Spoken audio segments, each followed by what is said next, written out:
ఇగోండి పెద్ద ఉసిరికాయలు, వీటిని ఆమలా అంటారండి. వీటిని ఏం చేయబోతున్నానంటే వీటిని 3 రకాలుగా తయారు చేసుకొచ్చండి.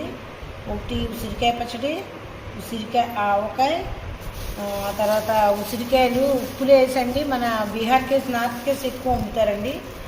నేను ఇగోండి కడిగి ఎండలో పొత్తి ఈ విధంగా వచ్చినాయండి. ఇగోండి ఇలా ముక్కల కింద తీసుకుని ఇట్లు ఉప్పు వేసుకుని నేనైతే కొద్ది నిమ్మరసం కూడా వేద్దాం అనుకుంటున్నానండి. మన మధ్యన ఎక్కడికో వెళ్తా స్టేషన్లో చాలా ఇబ్బంది అయిపోయిందండి. కానీ ఎక్కడ అడిగినా ఈ కాయలు దొరకలేదండి. అప్పటి నుంచి అనుకుంటున్నాను అనమాట. కోసి ఉప్పు వేసండి కొంచెం 3 రోజులు ఓరనిచ్చి నేనైతే 2 చెక్కల నిమ్మరసం కూడా వేదలుచుకున్నానండి. ఎండబెట్టుకుని ఉంచుకుంటే వానాకాలం కానీ మనం ఎక్కడన్నా జర్నీ చేసినప్పుడు కానీ ఈ తినటానికి మనకి బాగా పనికొస్తాయి. ఎండలో పెడితే ఏముందంటే అండి ఈజీగా వచ్చేస్తాయండి. అందుకే ఎండలో పెట్టానండి. 1 గంట నూనెలో వేగించవచ్చండి. కానీ నూనెలో వేగితే నూనె వాసన వస్తాయి కదండి, అందుకని ఎండలో పెట్టాను. ఇదిగోండి నిమ్మకాయలు అయితే కొద్దిగా పిండానండి. బాగుంటుందండి. ఈ ఎన్నట్లో కొంచెం ఉప్పు ఎక్కువ పడుతుందండి. ఇది రాళ్ళు ఉప్పు అండి.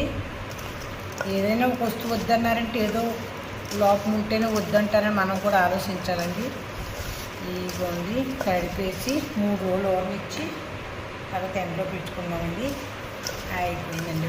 ఒక అరగంట పని కష్టపడితే ఈ సంవత్సరం బాగుంటే వచ్చే సంవత్సరం నుంచి ఎక్కువ చేసుకోవచ్చండి. పిల్లలు తింటే బాగుంటుందండి. ఇదిగోండి సీసాలోకి ఎత్తుకుందాము.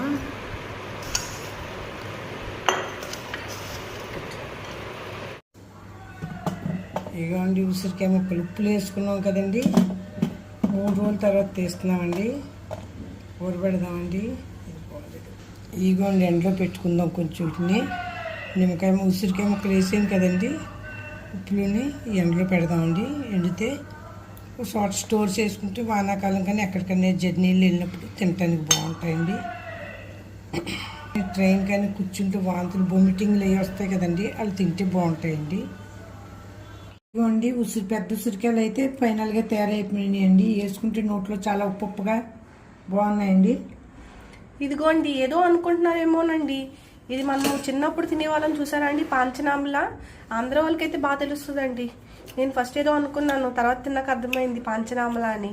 చాలా బాగుందండి.